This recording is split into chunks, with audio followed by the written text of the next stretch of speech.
Hey guys! Today we're going to be talking all about Hoya. I know a lot of you like to collect Hoyas. I will say Hoya houseplants are quite easy to keep, although in the beginning, it just is a matter of getting to know them and their needs. There are a few mistakes you can make as a beginner that are very easy to make. Once you figure those out, it gets a lot easier, and they are very low maintenance. Beautiful, amazing, easy, awesome, great plants. Something I would like to mention is that different varieties of Hoya are slightly different from one another care-wise, so even some of the Hoya in my collection vary a little bit. It does kind of take some getting to know the variety of Hoya you have in your home. These are just general care tips, so keep that in mind. And at the end of the video, I'll also be walking you around and showing you close-ups of all of the Hoya plants that I currently have in my collection. So yeah, let's just get into it. Hoyas are native to Asia, where they typically live in tropical forests. They are epiphytes, which basically means that they climb into and grow throughout trees. They'll often grow up the trees, they'll hang through the branches. I can only imagine walking through a forest, seeing massive Hoya hanging all over the place. That is a beautiful, beautiful thought. So kind of when you think about where a Hoya lives up in trees and places like that, it kind of gives you insight onto what kind of care they need. As for like humidity and temperature and things like that, Hoyas do live in tropical forests most of the time, where it does stay pretty warm year round. As for humidity, they do prefer higher humidity. If you can give them 70–80% humidity, they're going to love it. Hoyas with thicker stems and thicker leaves typically can survive with lower humidity. I live in a state with, I say this every single care video, with very low humidity, and my Hoyas do just fine, mostly because I do have more succulent type Hoyas where the stems are really thick. So that's just something to keep in mind. I know I don't personally have one of these in my collection, but I've heard that the Hoya linearis is an example of a thin stem, thin leafed Hoya that needs higher humidity. If you're wanting to stick to more easy varieties in the beginning, definitely look for the thicker stemmed, thicker leaved plants. Along the same lines as humidity is temperature, so they do prefer warmer temps, of course, and they typically don't do well under 50 degrees Fahrenheit. Try to keep them in a little bit warmer of a situation and your plant's going to be fine. I personally think that watering is where most people go wrong as far as Hoya care goes. That's where I was going wrong in the beginning, and I have to tell you, I did have a Hoya tricolor that I severely overwatered and it died in the beginning. If you make a mistake, analyze that mistake and try again, and then don't make the same mistake. As for watering, I do feel most people tend to overwater their Hoyas if they're having Hoya issues. So me personally, I have found that bottom watering my Hoya has solved a lot of those issues. Hoya plants are ones I will never ever top water, just because it's harder to gauge how much water you're giving the plant, and if you're bottom watering, the plant soaks up just what it needs. Basically, I don't like to say you should be watering your plant like every 7 days or 10 days or whatever, because it does really depend. And some of the factors that it depends on are what kind of pot it's in. So if it's in terracotta, you will have to water more frequently than if it's in ceramic. Although I will say I prefer keeping Hoya in terracotta. It is a lot more airy and it'll help reduce a lot of root rot issues. So if you can, keep your Hoya in terracotta. Some other things that factor in are oh my gosh, I just almost did it again. Are of course the type of soil you pot your Hoya plant in. So I keep mine in a very airy soil mixture. I'll actually link all of the exact products I use down below if you want to pick some up for yourself. And I also have a video where I talk specifically about soil and what I use on my plants and more. It's a little bit easier to see what I'm talking about in that video, so I will link that in the description as well. I do also touch on what I do for Hoyas specifically in that video. If you're concerned about what kind of soil to use that may be beneficial to you, I don't know, it'll be linked if you want to watch it. But I do typically use a more airy soil because with watering issues, the more the soil holds on to moisture, of course, a little bit higher chance your plant will die from root rot. So I personally like to add orchid bark and pumice or perlite to air up the soil a little bit. What I look for when I'm going to water is a plant where the stems are a little bit more flimsy than I noticed them before. So if they're just a little bit droopy, a well-watered plant, the leaf isn't going to bend easily. So I'll kind of like flex the leaf a little bit. And if it's not easily bendable, then that means the leaf is storing water. So it probably isn't thirsty right now. But if the leaf does look a lot less plump and it just folds like paper, then I'm probably going to water my plant. And then I'll also watch for wrinkling on the leaves, similar to a succulent. If the leaves are wrinkled, it means it's not retaining as much water as it once was, so it probably needs a bit more water.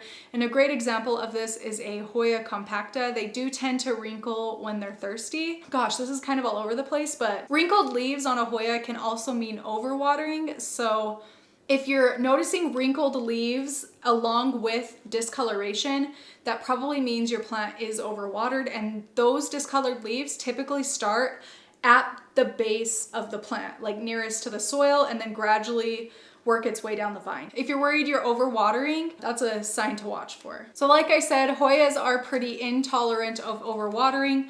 Overall, they're pretty tolerant plants, but the overwatering issue is not one to easily overcome once it's started with Hoya plants, although you can of course save them, but it's just kind of it's a pain in the butt. I'm just gonna say it. It's a pain in the butt. So avoiding it altogether is great. And these plants do tend to prefer to be on the dry side. So it is a lot better to keep them dry than wet. As for fertilizing Hoya, I personally just use a fish fertilizer. Again, I'll link the exact fertilizer I use in the description box if you want to try it. It's just an organic fish fertilizer, and I dilute it to about 1/4 to 1/3. And if I'm noticing new growth on my Hoya, I just go ahead and keep fertilizing them even through the winter. But if I notice the growth has slowed down because they're not getting enough light or it's too cold that winter time of year, then I will cut back on the fertilizer and let the plant rest. And then I think the last important point to hit as far as Hoya care goes is the lighting. Lighting is so important. Hoyas are actually pretty tolerant of a lot of different levels of lighting. They can survive low to medium light situations, although they don't prefer it. And if you do keep them in a low to medium lighting situation, they probably aren't going to bloom for you. So if you're okay with them not blooming, then you can kind of play around with the lighting a little bit. But if you want your plant to bloom, you do want to keep it in bright, mostly indirect light. I personally don't keep any of my Hoya in direct sunlight. I haven't had luck with it. I tried giving them a little bit more direct light throughout the day, and what I would notice is the plant was developing these little black spots. If you get little black spots on your Hoya, it can mean it's getting too intense of sunlight. So if you're noticing those spots, go ahead and move your plant back and see if the new growth gets any better. That's a really good sign to look for. But I do keep my Hoya primarily on east and western facing windows, right up next to the window. They do really, really well there. And I don't keep my Hoya any closer to a south window than maybe 3 or 4 feet pulled back from the south window. The light that comes through my southern exposed windows is just a bit too strong for Hoyas. East and west definitely is the best. Oh, that's a little east and west is best. I'm a poet, but it's true. My eastern and western plants do bloom more frequently for me. Yeah, they also grow a lot more quickly, which is why I like to keep them there. Of course, we all want our Hoyas to bloom. The little like waxy flowers are so cute, so cute. They need to be getting adequate lighting if you want them to bloom. Finding that right amount and intensity of light is really important. Not enough light, it's not going to bloom. Too much light, it can burn the blooms to a crisp. So some tricks to getting them to bloom, other than making sure it gets good lighting, is you may need to do more research on your particular Hoya variety, but a lot of the more common Hoyas are used to there being a drought season at the beginning of spring. So you can kind of mimic that environment. I had really great luck doing this last year on 2 of my Hoya varieties and ended up with blooms on both of those plants. So what I do is I basically just didn't water them for 4 to 5-ish weeks.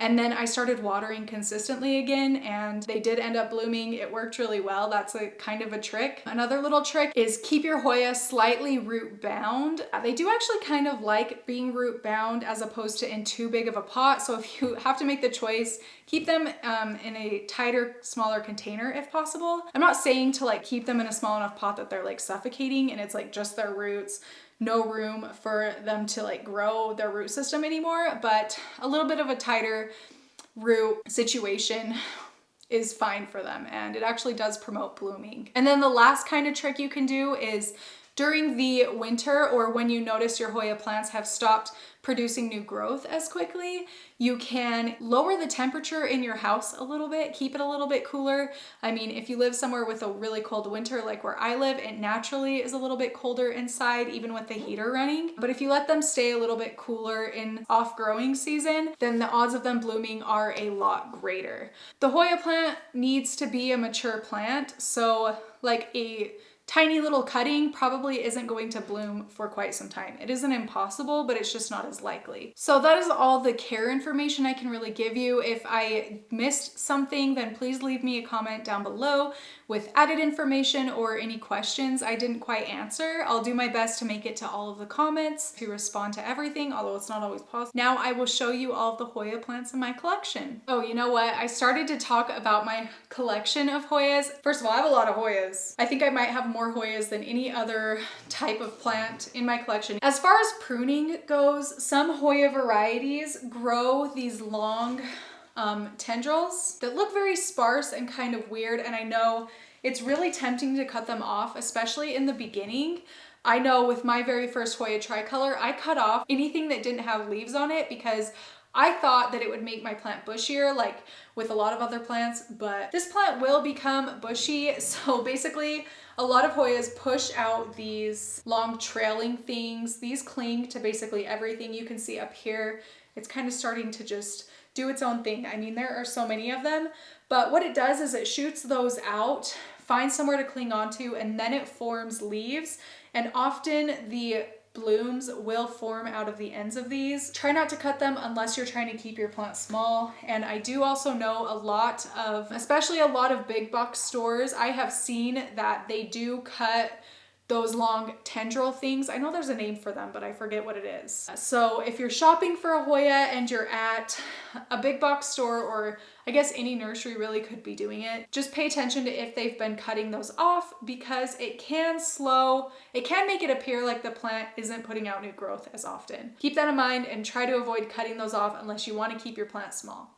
Okay, so I did just take a count. I have 11 different varieties of Hoya. So let's get into this Hoya collection. I guess I'll show you them in order that I got them. So the very first Hoya I ever got is a Hoya tricolor. I actually had a Hoya tricolor before this, which I killed. I talked about it in the video a little bit, but this second Hoya tricolor is doing a lot better. Yep, Hoya tricolor. The next Hoya I ever got was a Hoya obovata.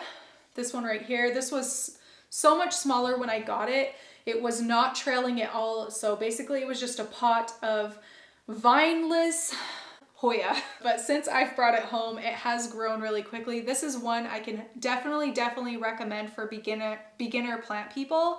This one is a very, very easy variety. This is another one that when it's thirsty, I do wait for it to wrinkle a little bit before watering.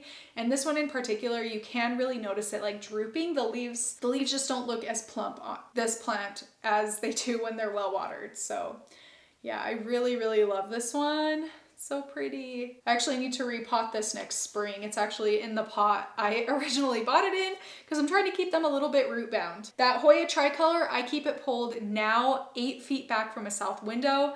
This one, I keep hanging in my west window, but there is a sheer white curtain covering the window, and I have a tree in the front yard, so I do consider it a covered west window, and it really likes it there. The next Hoya I got is a Hoya Crimson Princess. I do actually have 2 of these, although this is one of my more recent purchases, but this one is an easy variety as well. There's a reason it's available pretty much everywhere.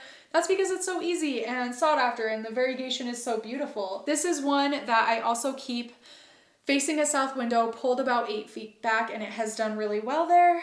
lots of new growth. I love them both, but this was the OG Hoya Crimson Princess. The other one's a newbie. This Crimson Princess I keep next to my west window, but I keep it pulled about 2 feet back from the west window. So, and it has done really well there. The next Hoya I got is this Hoya Australis. Hasn't done much growth wise. I guess I could say this vine has gotten a bit longer. So it used to reach probably to about here.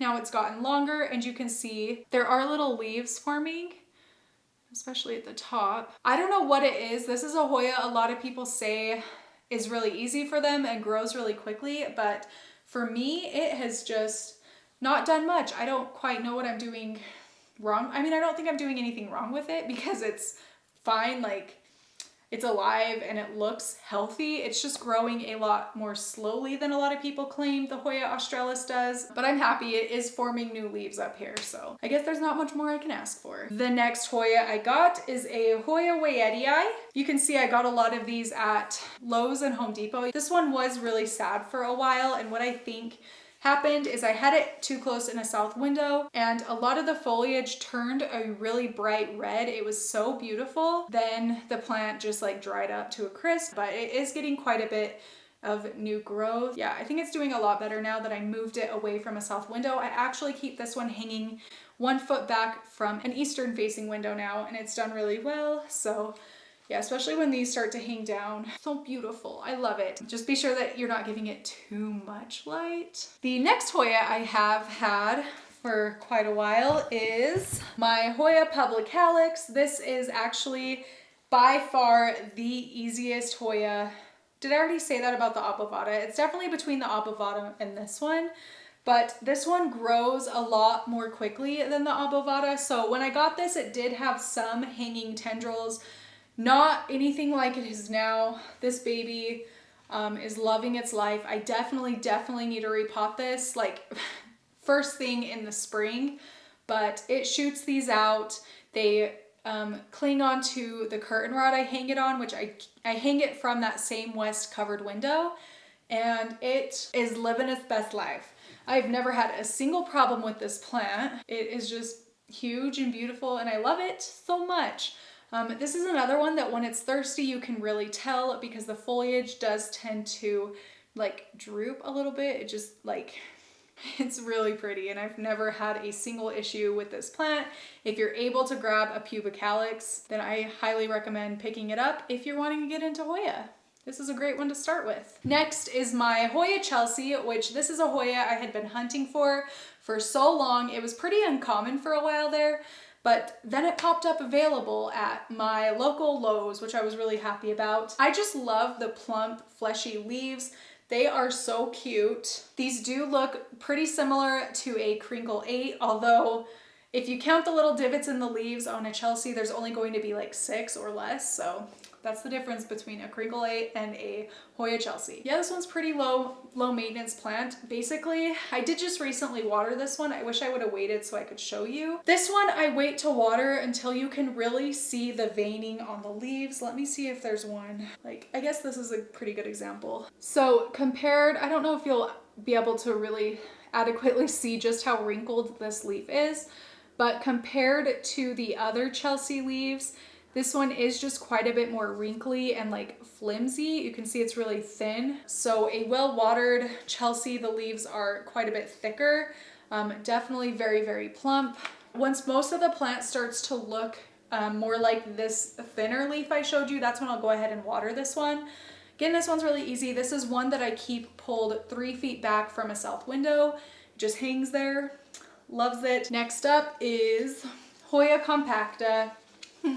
Lovely little lady. So actually the variegated Hoya Compacta is on my want list. So I've been scouring my local Lowe's and Home Depot hoping that they'll get some in, but so far nothing. Although I've seen a lot of people on Instagram are finding variegated ones lately. So I'm holding out hope. This one is a very fun Hoya.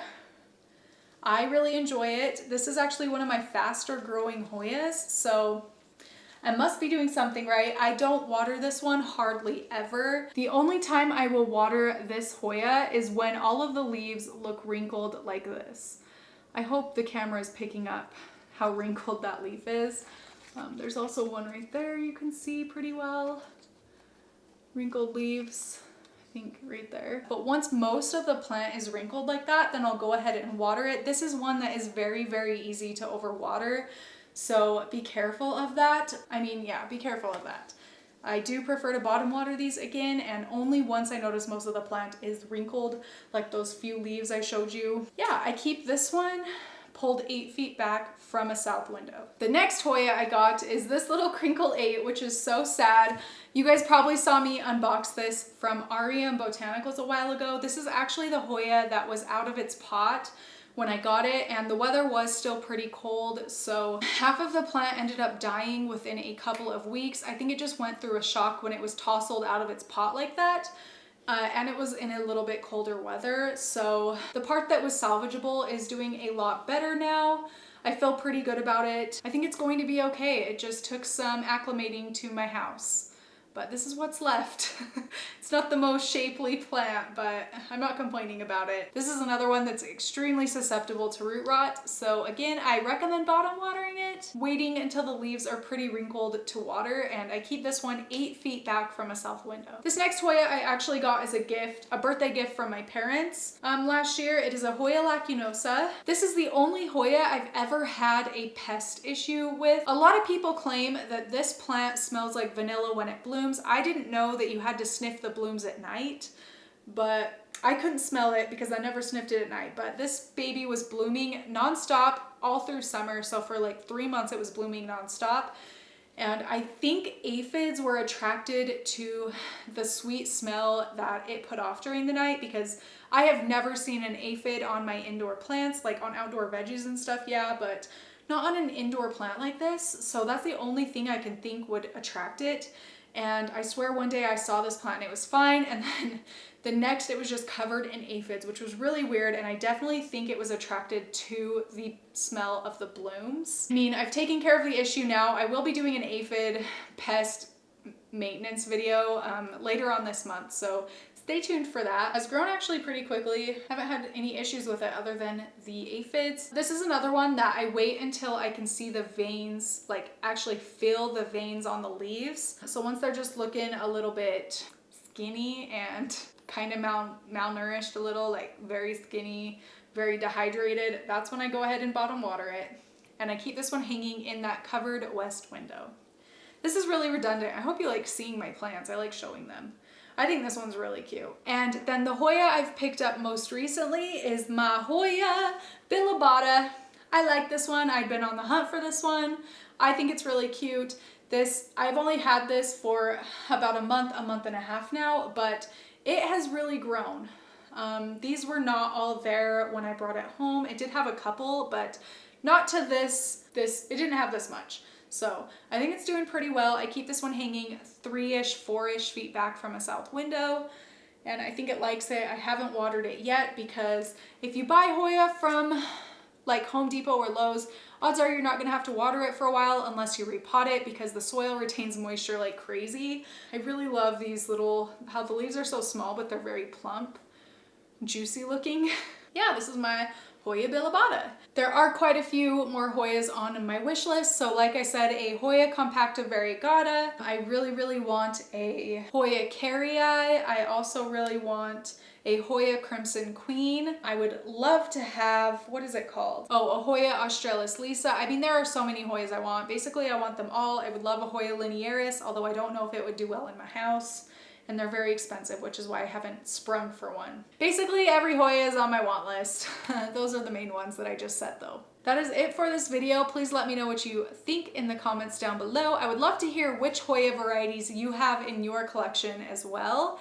So please tell me down in the comments. I'd love to see what you have growing around your house. That is it for this video. Thank you so much for watching, and I will see you in my next one.